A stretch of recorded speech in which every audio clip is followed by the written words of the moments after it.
You are now watching the Farm Boys podcast. I am Chris Werner. And I'm Logan Kinghorn. Yeah, I grew up in the small town, more like country, Hazelton, Idaho. We didn't have really neighbors around where I grew up. Small family farm, about 500 acres, sugar beets, potatoes, Anheuser-Busch beer barley, some beans, and a little bit of alfalfa hay. And we had what's called flood irrigation, which means we don't just get to let the crops sit and Mother Nature take care of them like some of those boys in the Midwest. We have to change water, and sometimes that's siphon tubes, which I set a lot of, and digging corrugates, along with moving hand line and wheel line. We did not have the pleasure of having pivots like your larger farmers in the area, but that's kind of where I grew up, and that's kind of the beginning of my story for sure. What about you? So similar situation. I grew up in Rigby, Idaho. Grew up on a family farm. Both my grandfathers farmed. My great grandfathers, their fathers also farmed. So, but yeah, the farm was big enough that there was a lot of work to do. Small enough that my dad didn't have an army of hired help to do everything. It was about 1,000 acres, kind of the same situation, flood irrigation. We didn't have any pivots at the time.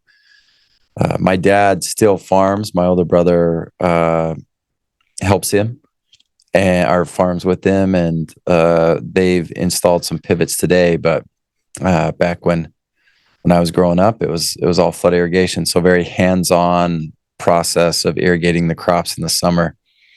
That was one of my main jobs, one of my earliest jobs on the farm. But I grew up with an older brother, two younger brothers, and a younger sister.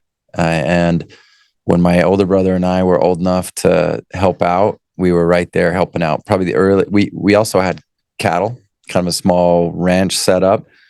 The further I'm away from the farm, the more I look back on it with fondness. I'm now a father with my own kids, and we try to get back to the farm in the summer, expose them to just what a great place it is. And I think it's very unique in so many different ways. And I think we'll be able to talk a lot about, some of those lessons that we've learned on the farm and how it translates into things that we're doing today outside of that, with business and investments, finance, and just how it's kind of shaped who we are.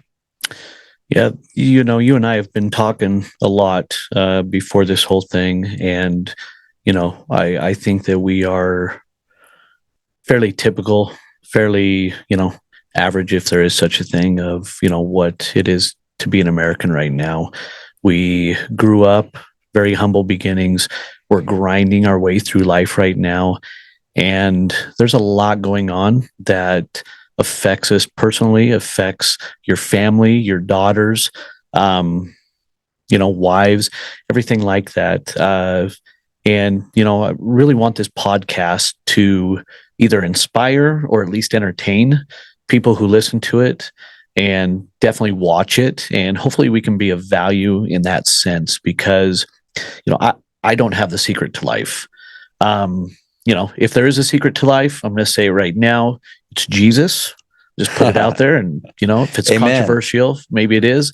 But other than that, there's really no secret to life, to making things happen. I think hard work, perseverance, and learning that stuff on the farm, which is why one of the main reasons that we're calling this podcast Farm Boys. We thought about farm to finance, farm to city, things like that. But Farm Boys really, I think, explained who we are. And I wouldn't say we're your typical farm boys. We were able to grow up on the farm, go to college. You have your MBA, I have my MBA, and now we're in the quote unquote corporate side of things in the world.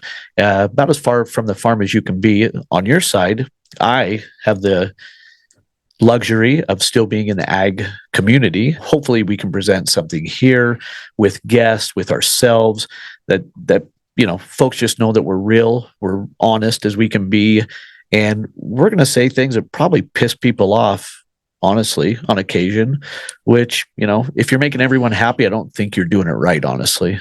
Yeah. And we're excited to have, I think, a variety of different guests on the podcast. And, we'll have an opportunity to really kind of drill down into the guests' experiences in life and kind of what makes them who they are. And I think it will help us, hopefully, like what you mentioned. I think a big part of this is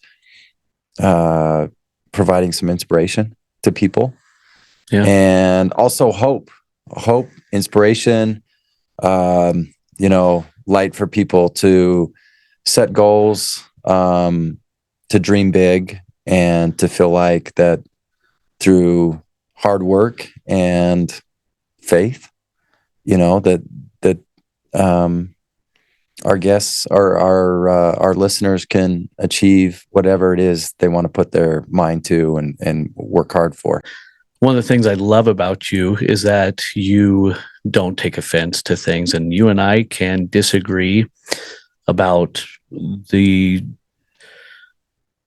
most important things in life, literally, which we don't. But when it comes to religion, we have a disagreement there, but we can do it respectfully. And that's why I think we're friends. We have been friends and we always will be friends. So, and I will say, growing up in a predominant LDS community, my best friends are LDS. Like, I give Mormons a ton of crap, but like, I couldn't think of a better place or better people to live around. But I think it's important that when people watch this, they know what kind of a person you are. You're a good husband. You're a great father, great husband, great father. You're a great friend. And, being a Mormon has made you who you are. So, I mean, it's absolutely a big part of how I was raised. I have family lines that go back to the very beginning of the church. I think one of the things that I'd like to portray in this podcast is just that growing up LDS, how much it has shaped my life, as you mentioned. Chris, it's a big part of my life now with how I try to live, how I try to teach my family and my kids. And I think it's something that is important in today's world. It gives me a rudder, or a kind of it gives me a foundation that I feel like I could stand on in today's world, where it seems like it just gets a little bit more kind of crazy, a little bit more extreme, a little bit more off maybe the traditional belief system. But one thing I try to do is, no matter what a person believes, I try to respect the individual and respect people. And sometimes when we focus on one difference or two differences or three differences, I think this is a major issue in our country, is people like to focus on a few differences and they look past the fact that there are so many more things that we all have in common. And I think that's one of the things that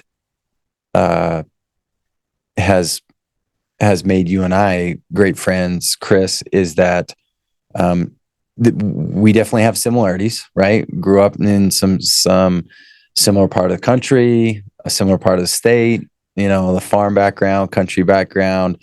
We love sports. Religion has been a big part of each of our lives. But we also have differences, but we respect those differences. At the end of the day, we have way more in common than we do different. And so, but it's fun to talk about topics. We don't always agree on maybe a topic. We do agree on a number of things, but so I think it'll be fun to discuss a lot of different topics, ideas, and also talk with other people that have either similar views or different views from one or both of us. And again, in a way where we can provide some inspiration and hopefully also some entertainment to people. Yeah. So speaking of entertainment, we have Bob Menery coming on. We'll have all kinds of conversations. I know you and I, like you said, love to talk about sports and other things like that. And I think that's why we had our first guest, Bob Menery, come on, because he's about as lighthearted as it gets, I think. I think in certain situations, right? But as we were able to talk to him, we were able to see at least maybe peel back the layers a little bit to who he is and what he's trying to do, and some of the goodness that he's it's not just about him, but also about benefiting others around him. And a couple times there's a couple plugs in there where he also talks about like kind of what's next for him, and trying to figure out maybe, he grew up, seems like, in a great family dynamic, and it seems like that's something that he wants to experience himself as well, with a family. And so I think there's some good things there that he's trying to do. Yeah. There were a couple surprise aha moments when he spoke about doing some incredible things that honestly I thought he would have been very verbose or boisterous about, and he wasn't. He seems like a very humble guy. So I had a great time interviewing him. I think you did too. And we hope that you loved the interview as much as we did by having it or asking Bob the many questions that we did. We had him for a short period of time, about an hour, a little less than an hour, and we got in as many questions as we could. So here are the two farm boys here, Farm Boys podcast, and we hope you like our first interview with social media influencer, YouTuber, and all around nice guy, Bob Menery. I was just telling him on your social media, and I following you obviously, but you brought your Uber driver to Vegas. Where did you guys travel from? Arizona? We left from Phoenix, Arizona. So we got it last minute. He said he'd never been to Vegas, so I said, let's go. So we brought him down here. I think he hit a jackpot for $1,400, so he was happy. I took my cut. I took my cut 50%, and we were good. As well, you're damn funny. You're entertaining, and I love watching you with Nelk boys. So appreciate you doing it. I appreciate that. Yeah, no, Yep. Nelk and I have been together for a long, long time. So we've had our differences, but we're in a good spot right now. Good. So I want to start off. You're down in UFC for UFC 305. Is that right? Yeah, I mean, kind of. It's the Apex, so it's not really something that like is as exciting as a main event. But anything that is UFC related, you get to watch people fighting with no crowd, and so you hear everything. You hear every bone break. If it's fucking sick. That's awesome. So Logan and I have been talking and watching your interviews. Obviously, Dana White comes to mind with you. Is your relationship with Dana White really what it appears on camera? Are you guys pretty good buddies off camera? Oh, we're buddies. We're homies. I mean, every day I'm pretty much talking to Dana, whether it be updates on his, blackjack games or whatnot. Dana's the man. Dana and I have been tight for a while. So I don't know. We bust just balls. When I'm on that show and stuff, and I'm giving him, I'd kind of sometimes on purpose just play devil's advocate, just to kind of like rattle him up a little, because it's funny to rile him up. Because he's like such a powerful dude, but not a lot of people have the balls to rile him up, and I know right where to hit him. So it makes good TV. Yeah, you know what I mean? Yeah, it does. So that's why I do it. But no, Dana and I are tight. We talk every day. I don't think there's ever been a problem where me and Dana have ever had an issue, actually. Sweet. So are you serious, or were you just busting his balls when you talked about changing power slap? It seems like devil's advocate there, but do you really have any type of an idea how to change it? Are you really serious about that?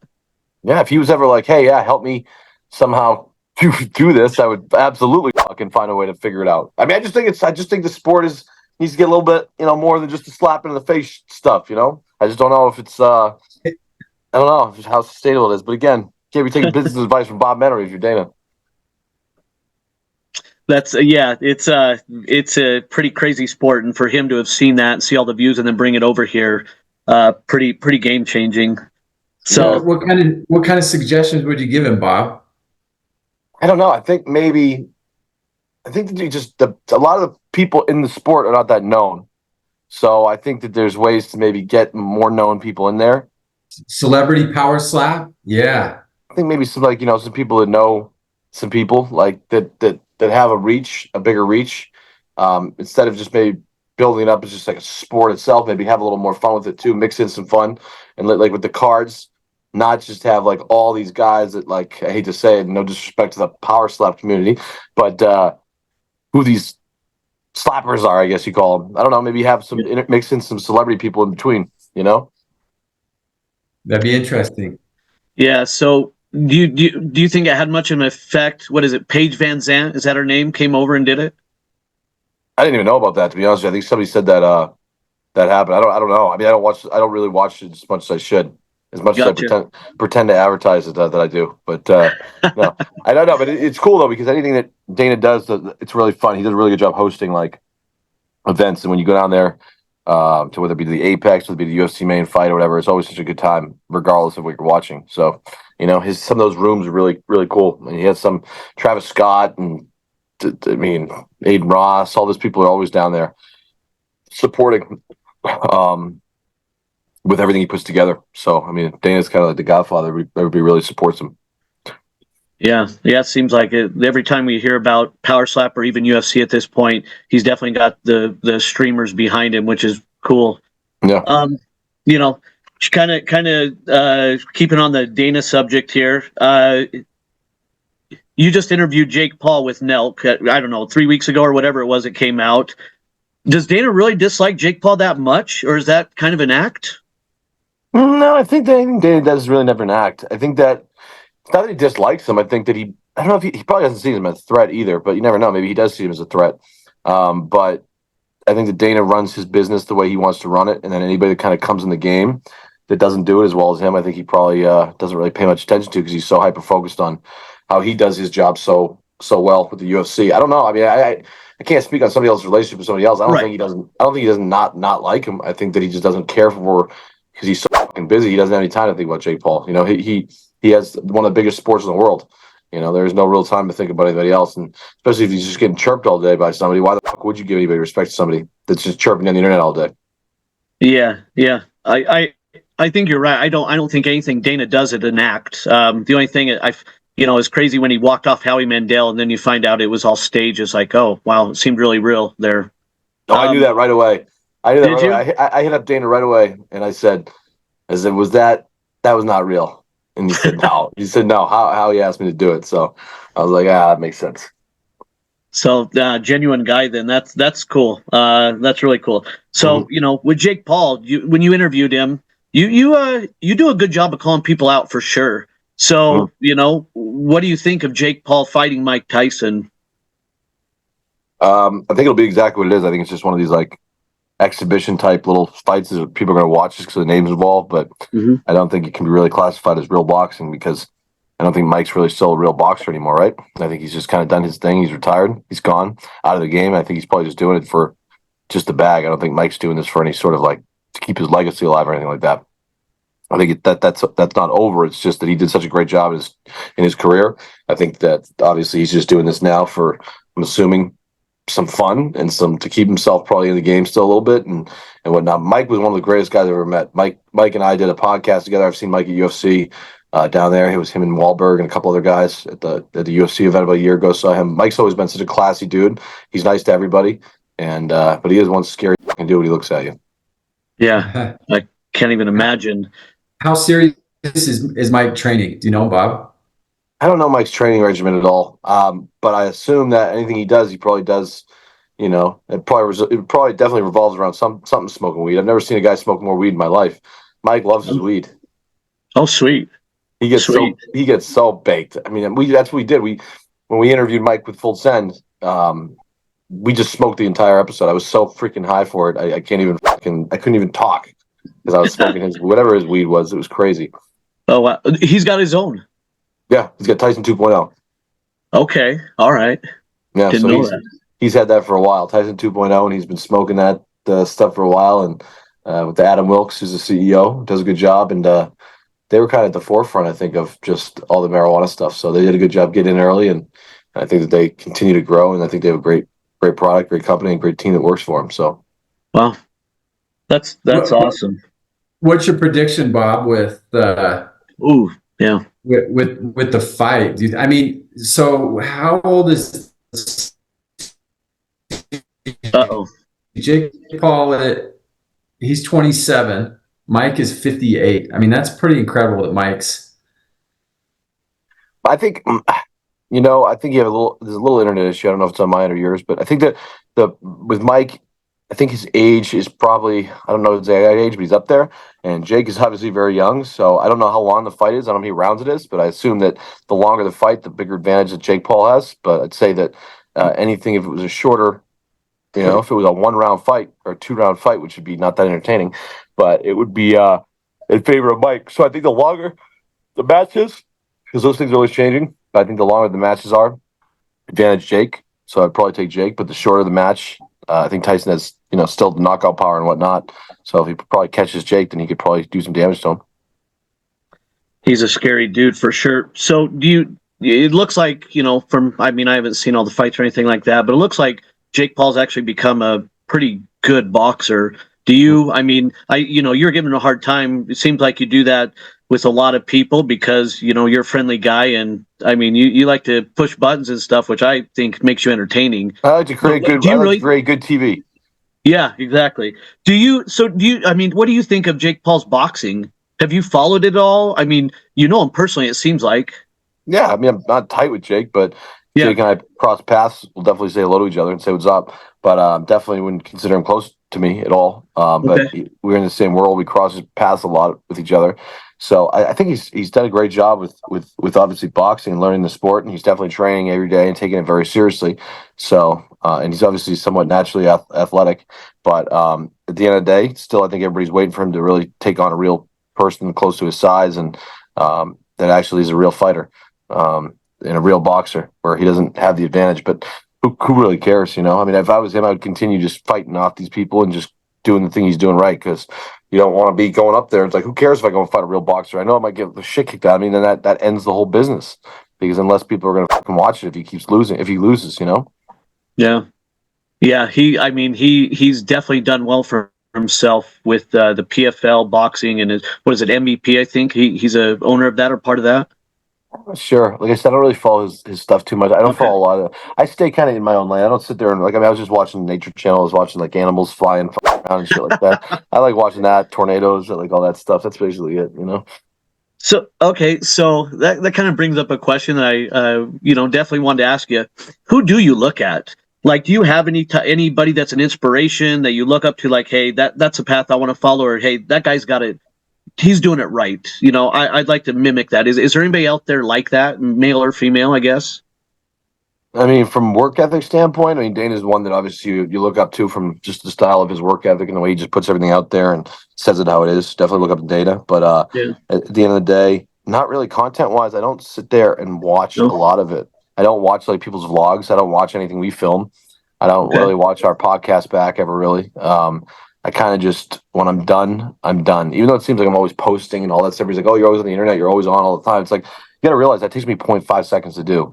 So whenever I do a story or something, I take my phone and, for the rest of the time, I'm not really just like watching, streaming and all that. I could have done a lot of stuff differently. I just didn't really want a camera in my face all the time for vlogs and all that. Like, it was like, oh, your life's so interesting and stuff. Vlog it like Nelk does. I'm like, yeah, I just don't want to. I don't want a fucking guy walking into a fucking restaurant with a camera and acting like I'm taking over everything. And, kind of like to stay in my lane, and I enjoy just kind of your own time to like chill. And I like to control the narrative a lot. So, I don't want to, other people, if this is more liability too. And I hang out with a lot of people that like, not just streamers and whatnot, like real business dudes and all that, that like to keep their life private and everything. And so I think the reason why I have those relationships is because I'm not somebody who shoves a camera down their face all the time. I kind of just hang and vibe. Wow, that's Bob. That's awesome. Speaking on the topic of you mentioned mentors and Dana White. Growing up, who was a mentor or an inspiration for you doing what you're doing now? I mean, I wanted to be an actor like growing up my whole life. So I want to do acting and stuff like that. I kind of got sidetracked into other stuff. But so a lot of anybody that was doing, I don't know, like Shia LaBeouf, that was weird back in the day. That was somebody I looked up to. Like, I don't know, I wanted to be his life, Cool. which was, he was a young actor and all that. Denzel Washington, like all the actors, because I went to film school and I studied film school growing up, and definitely. But I would sit there and watch people, like, believe it or not, Barack Obama, for instance. I would just watch Obama, the way he spoke and the way he did that, and try and mimic that, and on because I thought that he was one of the best public speakers in the world. So I'd watch how he talked, the way he did all that stuff, and but yeah, mostly just for in the arts world, I would just watch, people's acting performances and all that, because that's what I wanted to do ideally at the end of the day. Cool. So we watched the podcast where you kind of told your life story. So I mean, the way you interviewed on that and talked about it, you're very controlled, very measured. You're just a very good public speaker. That was like 3 years ago, I think it was posted. What's the difference between Bob Menery then versus Bob Menery now? You talked about I think you talked about fighting addiction, things like that, growing up hard. So where you're at now versus then, what's changed? Not that much. I think that 3 years ago I was in more of a groove, and then I think it's like the stock market. You have your ups and downs, and I think the past 3 years have been not my best years. I think that I kind of had a lot of distractions that were not the best for me, and so that kind of took me out of the game a little bit. My mind was not focused on where it should have been. It was focused on, because I wanted to take my life a different direction, and that didn't end up happening. So ended up, it was kind of like a little dark couple of years. It has been, but I think that in the past 6 months, I think was when it started to go back up again, because I started to kind of just prioritize things differently and put things that were a little bit more important ahead of other things that weren't as more important. So I would just kind of, I just get distracted. So 3 years ago, whatever, I told that life story, whatever. I think that the past, up until about 6 months ago, it was still kind of a little bit rocky. Okay. Wow. Have your priorities changed, Bob? Yeah, I mean, I thought I was going to get married, kids, and all that stuff. So that's where I wanted to go down that road, but then obviously ran into some issues with that. So I kind of just went back to just not worrying about anything else, but just kind of just elevating this space again, because I didn't really care. I mean, I'm kind of over the whole like going out and people saying hello and all that stuff. Not that I'm like whatever, but it happens a lot, and so it's a lot mentally. It's just like, bro, you got to go out every fucking second and say hello to somebody and talk to somebody everywhere you go. And it's not like I'm fucking Justin Bieber. It's just the fact that we're on the internet a lot and people see us every fucking second, and we do a good job of getting everything out there all the time. So it does become a little tiring to just fucking have to, it's not really real life, because you're always just like self-aware of every action you do out in public, because that somebody in the room fucking knows you're watching you, and it's like kind of that clears your head a little bit. So, yeah. What do you like to do to escape that and just? I love chasing tornadoes. I love it. That's the thing. I love chasing tornadoes too. I got into that like a little bit ago with Reed. How'd you get into it? I was just sitting there watching YouTube videos every fucking day, and like just of these tornadoes. I'd sit there for like 4 hours, just watch different ones and the way they move and all that shit. I'm like, damn, this is fucking crazy. I'm like, I gotta see one before I fucking die. So I found the best storm chaser in the world, Reed, and I was like, Reed, I gotta. How do I get close to these things? He's like, I'll take you next week. I'm like, so then it became a real thing, and I kind of like thought about it. I'm like, I delayed like a little bitch for a while, and then finally I'm like, all right, let's go into it. And I've been doing it ever since I met him. I mean, we just go in. I'll text him. He'll text me all the time, and it's not even like, hey, what's going on, Bob? How you doing? Or anything. It's just like tornado in Kansas City coming up next week. I'm like, fuck it, let's go. So I'm always like, if I have open time, I'll always just jump on a plane and go down there, and not always record it either. How far in advance can they tell if there's a tornado coming? Usually know than probably about 4 or 5 days before. Really? Wow. So when you went with Nelk, that video with Nelk, was that the first time you chased, or did you chase before? I chased that a lot before. Yeah, I knew I'd done that before. So, but we were looking at that storm.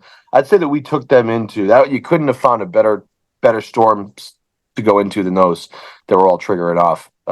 we knew how big it was going to be. I mean, Reed did at least, but I'm starting to learn like how to read the weather patterns and all that stuff. But we kind of learned how big it would be, and didn't think it was going to be that big. I mean, there was like I think like 18 we saw that day, just popping up everywhere. I mean, they were every fucking where. You'd have one coming at you from a mile away that you'd see he touched down, and then just before you could finish your sentence, there's another one fucking behind you, fucking popping up all around you. It was a very active day. It was crazy. They were all shitting their pants. I mean, which is perfectly normal to do. Yeah. Is that the craziest thing you've done, Bob? I've done some pretty fuck you shit in my life like this. That's been pretty cool. But at the end of the day, from just like a holy shit type moment, I'd say that's up there. I found myself somehow involved in a lot of different operations that I don't even know how I got there or how I got involved, but from anywhere from like, I helped bring Josh Gordon back in the NFL, which was pretty cool. He was banned from the NFL for life. That was a cool accomplishment. And then, when Afghanistan took over, when the Taliban took over Afghanistan, I somehow was just in this operation that I didn't even realize I was helping people get out of the country and shit like that up to the moment the bomb went off with these guys, and just a bunch of different random shit that I don't even know how that I've got involved in. But yeah, I think the coolest, craziest thing was definitely a tornado. What? Okay. How many people know that you got refugees out of Afghanistan? Well, it was just kind of more like nobody knew what was going on at the time, and it was really quick, I guess, when that country fell. If you remember, everybody was just trying to get out of there. So I had a buddy who knew a buddy, or I had a buddy who needed, wanted to get some people out of there, and so I was like, let's take on a challenge, and so called some guys that I knew that were actively involved over there and all that stuff, and then was like, all right, I'll help try and get them out, and by working with the people over there, people over here. And so it was like a real time thing and getting people out of that country. I knew a few influential guys in Salt Lake City that were doing the same thing. Yeah. Private jets and flying people out. Yeah. Exactly. Have you always taken care of people? You just took care of your Uber driver, never been to Vegas. You're taking care of him to go to Vegas. You seem like, honestly, like in our minimum correspondence, you seem like an honorable guy. You kept your word, all that kind of stuff. I mean, is that just part of your nature, taking care of people? Yeah, maybe I'm a little bit of a people pleaser. I don't know, but I think at the end of the day, it makes me feel good when other people are comfortable and other people are happy and around me. So I definitely make sure that environment's always there. I always try and do any situation I'm in. I always try and host it, whether or not I'm getting hosted or not. So like, I could be going somewhere and people could be hosting an event for me even. And in my mentality, my brain is I always want to feel like, well, I'm hosting it, and not trying to take away from anything, but I just want to make sure everything runs smooth and just look out for anything. Cause I don't want anything to ever happen on my watch, whether it be, anything of safety concern or whether it just be people with a camera putting some on the internet or whatever. Anytime I'm in a room, I just never want bad shit to happen to somebody. Wow. That's that's admirable. It's funny because I don't know if you only watch maybe some nelk videos or things like that. You are who you are, but there's definitely a different persona you have on nelk, I would say. I mean, watching your golf videos and with Steiny and I mean, you're funny as hell, honestly. But hearing you talk, you have a really big heart. It seems like. So, do you have to like change gears when you get on golfing with nelk or doing anything like that, or is that just innate too? You can just kind of switch it on, switch it off? Yeah, I think that's kind of like me experiencing and getting the acting side of things like that I wanted to do forever. So yeah, when I go to full-send golf, I know it's going to cause some people to talk shit. I know it's going to cause some people like clicks, and I know it's going to cause some stuff. So I definitely play it up. But that's definitely what you're seeing is somewhat me. Like when I get in that environment golfing, I love to drink, I love to do whatever. So like when I'm in that environment, I love to do that stuff. So it's not like me faking a character or anything. That's me 100% in all those videos. It's just a little bit maybe more of exaggerated aspect of myself, I guess. No, it's very entertaining. I will say that it's funny, and you got a golf match, and maybe you guys have already played it and it's filmed, but you're 1-versus-1 with Kyle. Is that right? Yeah, we're always talking shit, so we're gonna play. I think Monday. It hasn't been filmed yet, so we're gonna be. Oh, thanks, brother. We're gonna be fucking definitely playing one-on-one. So I told him, I said, you got to get the belt. You got to get a belt made. I said, we got to get a belt made. You know, we're always talking shit, so we got to get a belt made. So we made the belt, and he FaceTimed me with the belt over his shoulder. And, you know, very competitive guy. So, you know, and all the money that we play for out there and everything's real. All the money that we play for out there, we play high stakes. You know, I got Kyle addicted to high stakes gambling. I took him on a little venture. We ended up playing Andrew Witkoff and Chase Hero. Chase is a very wealthy a dude who's done a lot of cool things in his life. And Andrew Witkoff owns the golf course Shell Bay, which is $1 million membership, one-time membership to pay $1 million for. So we took them on and we got absolutely smoked for like 40 grand each. It was ridiculous. And so I don't know. I like playing high stakes match, but I think one-on-one, when I play him, I'll obviously I think beat him. Depends too. I gotta for me, I gotta pop an Adderall to play golf. I gotta have drinks to play golf. I can't play without it. Like I don't even care for the game. Like, but if I take that thing, I'm like, boom. But you gotta be careful because that shit. I was addicted to that shit for a while. What's your favorite sport, Bob? To watch or to play? Play is golf. Watch is NFL. Always go to the NFL. I go to a game a week in the NFL. I go to a different city every week in the NFL. Wow. Always. I haven't been a Lambeau yet. Oh yeah, I always forget it's back there. Yeah, big fan. I grew up a Packers fan. I've got a couple shares actually when they were selling shares, and yeah, I'm definitely a proud Packers fan. So I would love to go to Lambeau as well. Have not been there. Seen them a couple times, Vegas, and San Diego when the Chargers were there, but have not. Where are you? Are you in Iowa? No, I'm in Salt Lake City, Utah. We both are. Oh, I like that. I like Salt Lake City. I went on a little run there. I went on a little run in Salt Lake. Yeah. Oh yeah. Yeah, it's awesome. And we have an invite for you. If you come out here for UFC 307, we'll take you golfing on a mountain. Kind of my home course here, and it's legit. Really? It's awesome to come up here and golf.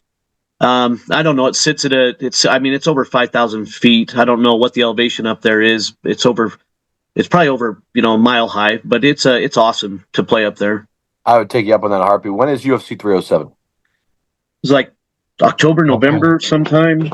I think it's October. I don't know what it is, but yeah, no, I love Salt Lake City too. October 5th. October 5th. There we go. October 5th. I'll be there. Okay. Well, I will text you an invite. And you can contact us if you get here. If something comes up, totally understand. But no, that's awesome. Yeah, I'd love to play. What's funny about I used to caddy when I was caddying back in the golf days. I was a golf caddy. Aaron Rodgers was one of my clients, so I caddy for Aaron all the time. No. Yep, he was my guy. So I was Aaron Rodgers caddy for a couple of years. Greatest quarterback of all time in my book. But yeah, up there. I don't know about that. But Brady's up there. Brady, you gotta win Super Bowls. No, okay. Let's put it this way. I don't think there's ever been anyone as good, as talented, as athletic. He could move. He can throw. His accuracy is insane. Oh yeah, on the run. Some of the throws, quarterback. Some of those throws he made in the run. I forget there was one where he was just almost out of bounds, and that little sidearm throw he threw in the corner. I forget what it was.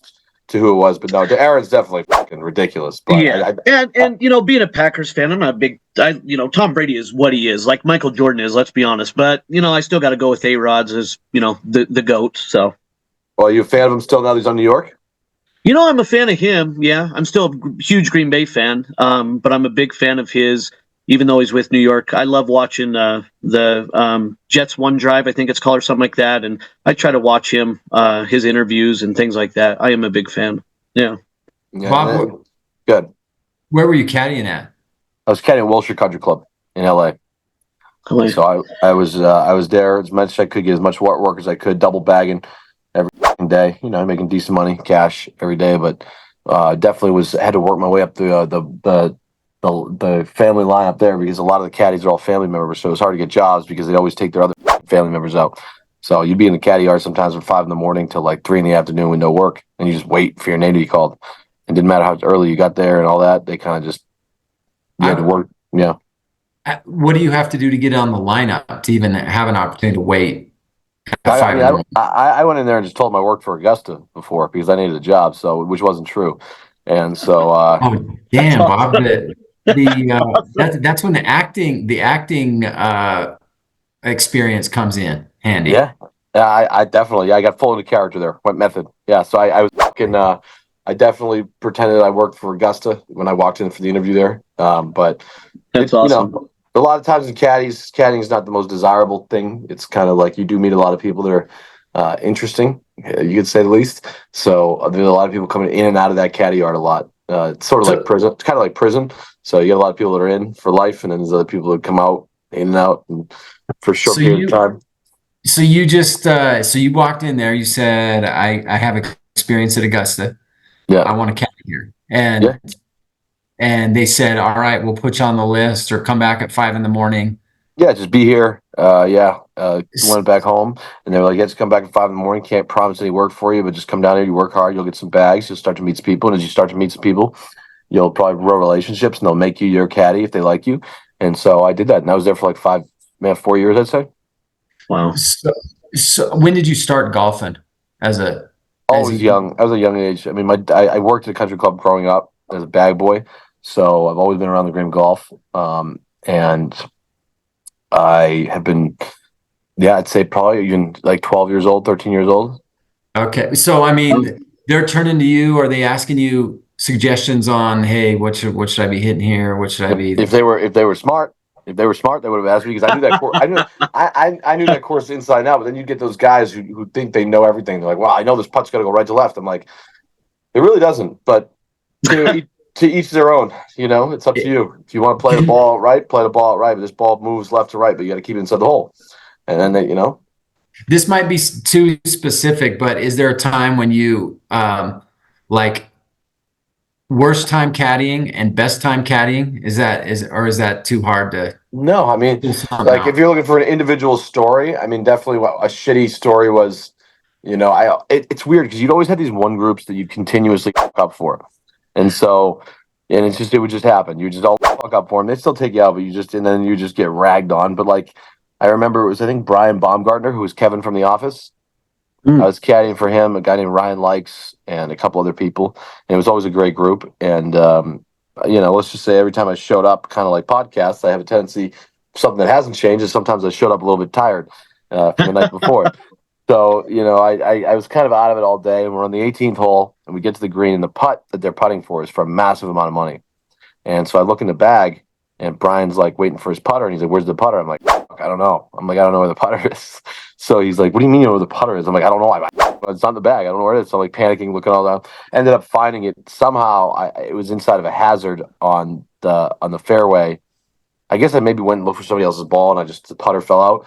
But it was like a 20-minute delay with like 3 groups just backed up because we're looking for this putter, and he didn't really want to putt with a different putter because it was for a massive amount of money. So it held up the golf course for like 30 minutes, and as small as a story that seems, as a caddy, is kind of a big deal. Fuck up the entire golf course of the day.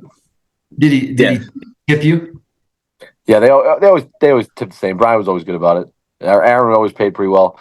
So they you always get tipped. I mean, I never looked at it as tips. I looked at it as like you just get paid for the round, But there was no set price the course would ever pay you. You'd all work off, I guess, tips, but they had a suggested rate that they would pay you every time. So usually it was $100 a bag. So, okay, so we gotta digress here a little bit. You talked about acting.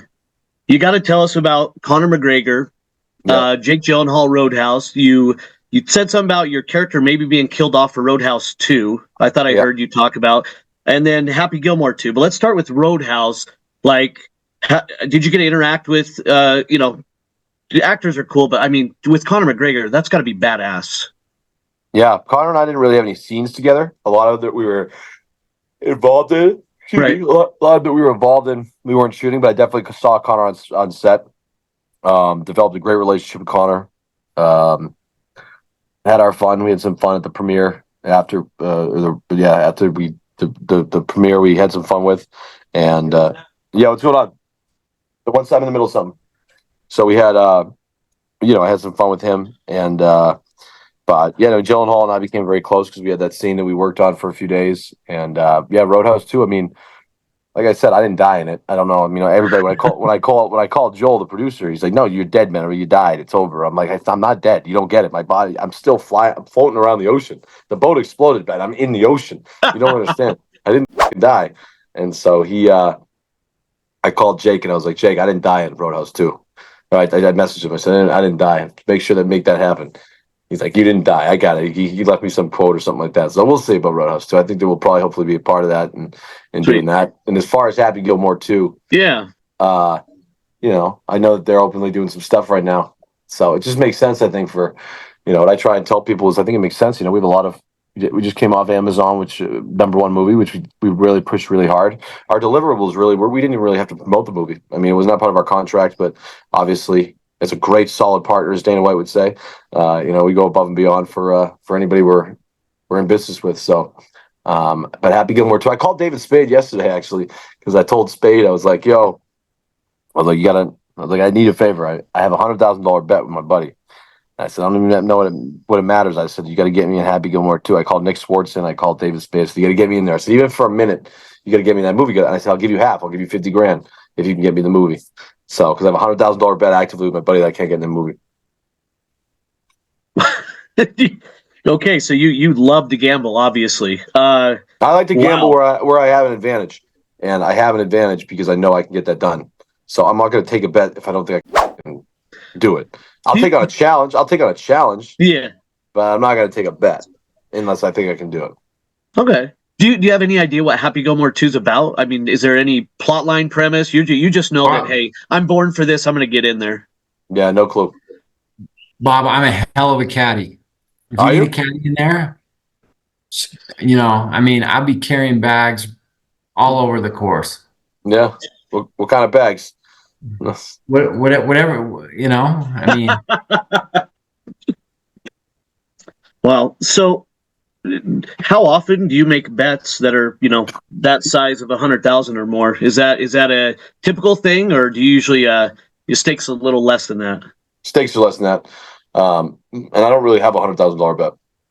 I just lied because I just want to get in that movie so badly. So I'm just going to tell them I do. And then I figure if I get in them, and then I'm just going to tell David hopefully won't ask me for the 50 grand later.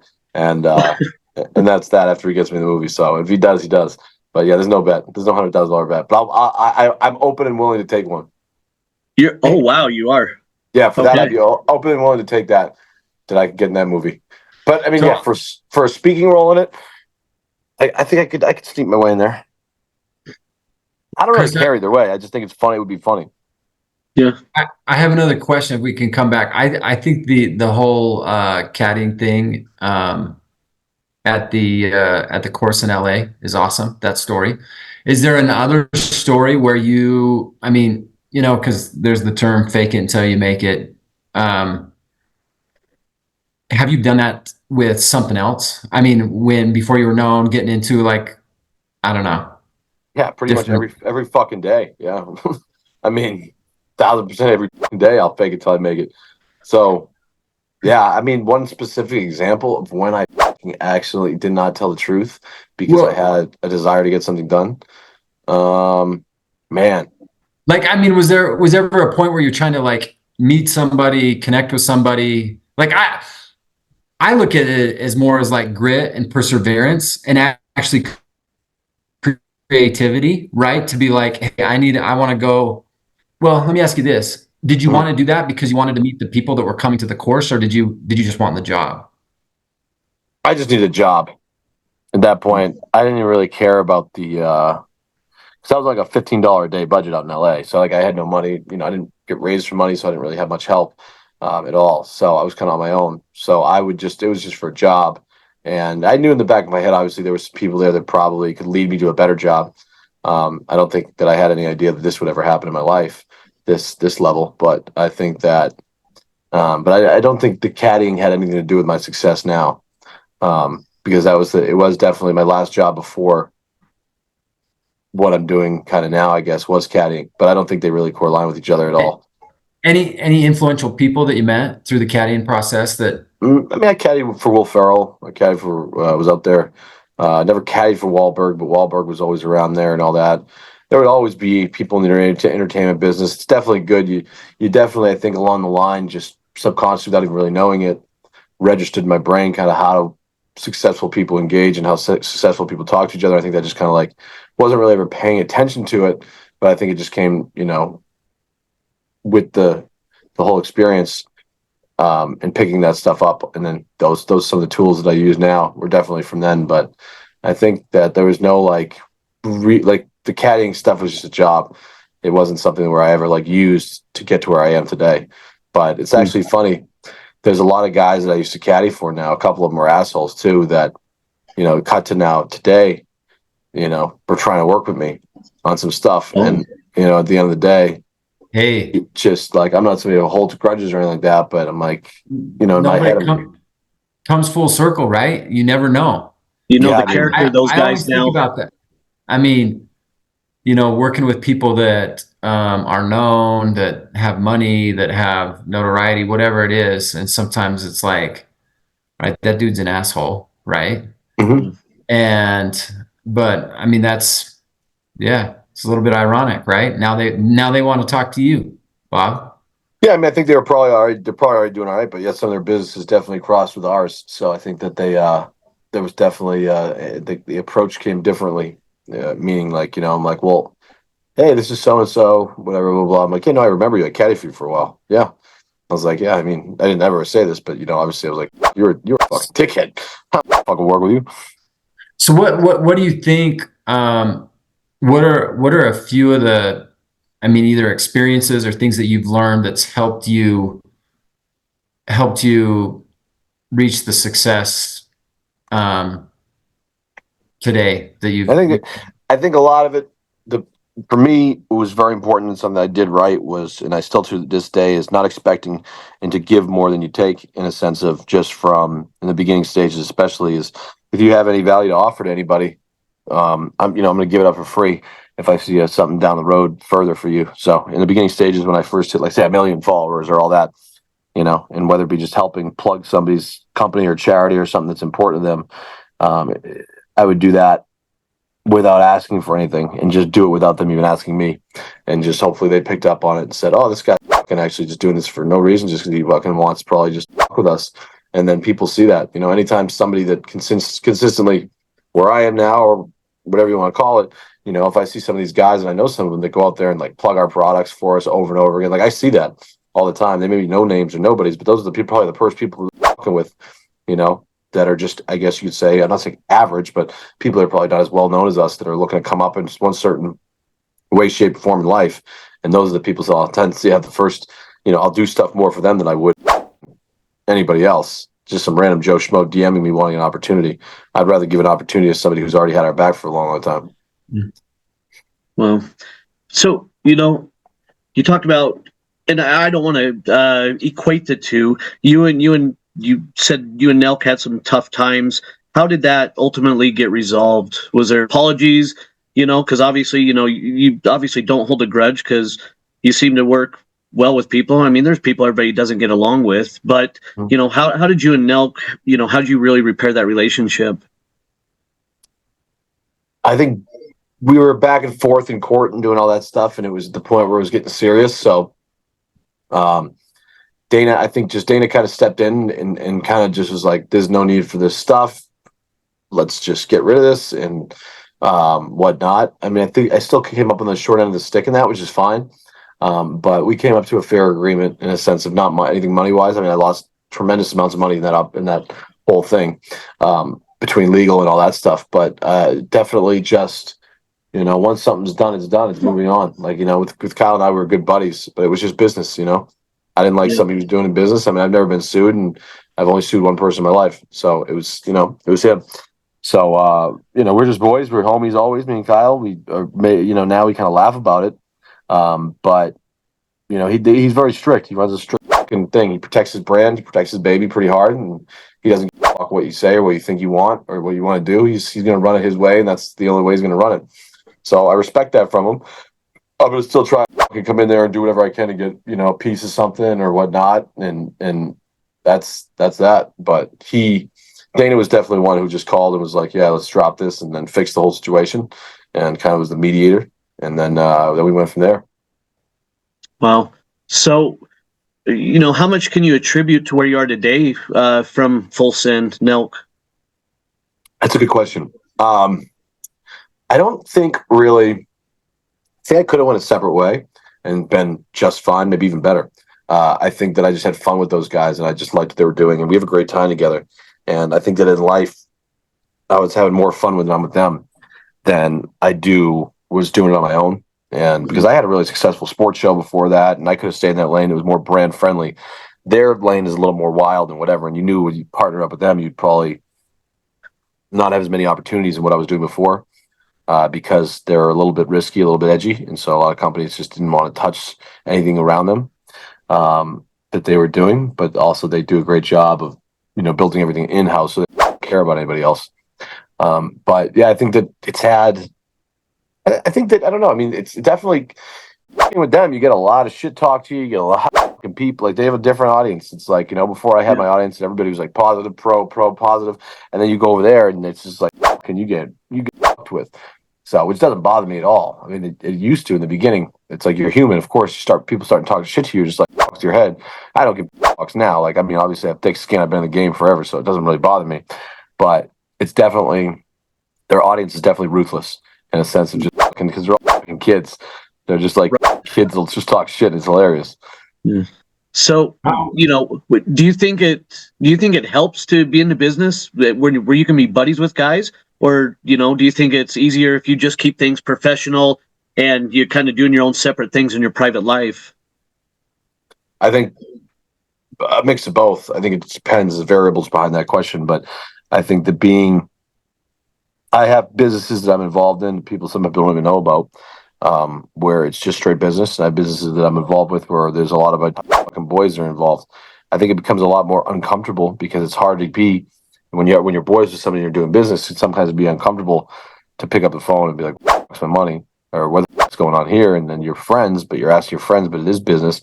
And then the other side is when you pick up that phone, you're like, "Where the fuck is my money?"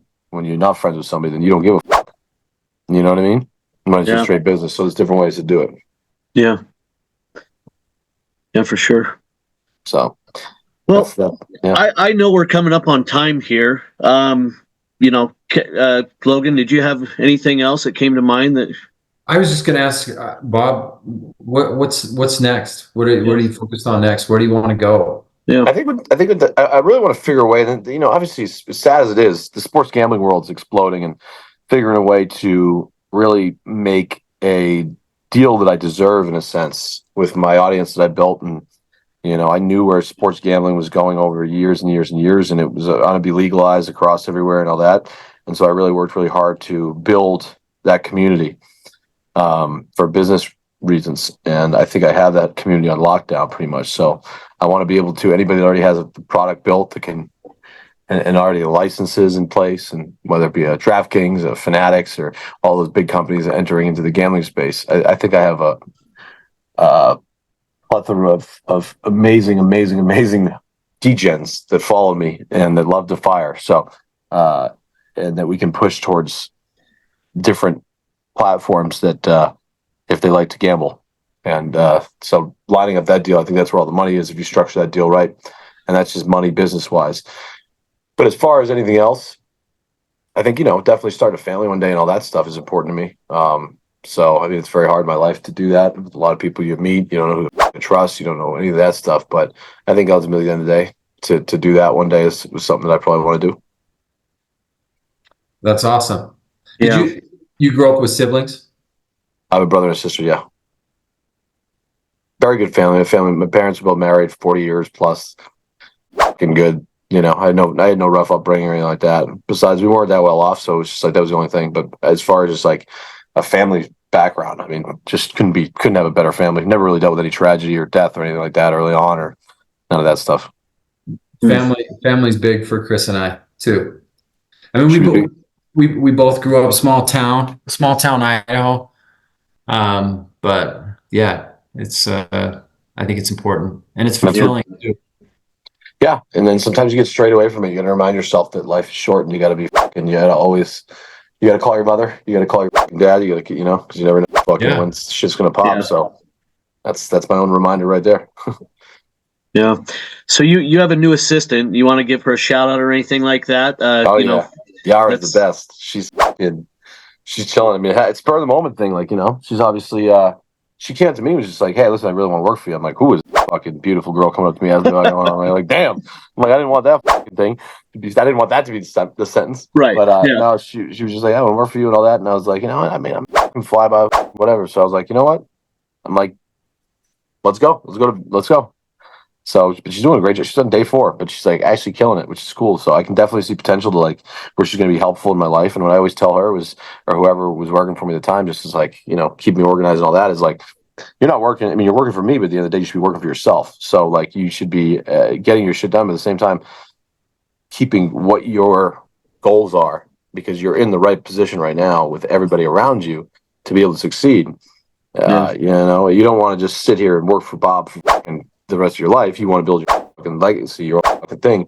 So you got to get some shit done for me, but at the same time, be working towards yourself, towards something, and use these relationships in this stuff towards working towards your end goal as well. But definitely give me a fucking effort and pressure for me, and I'll make sure that, you know, I can help you. Yeah, but that's not everybody's that way, Bob.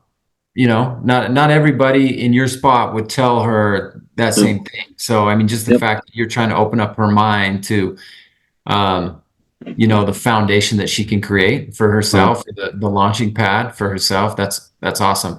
Kind of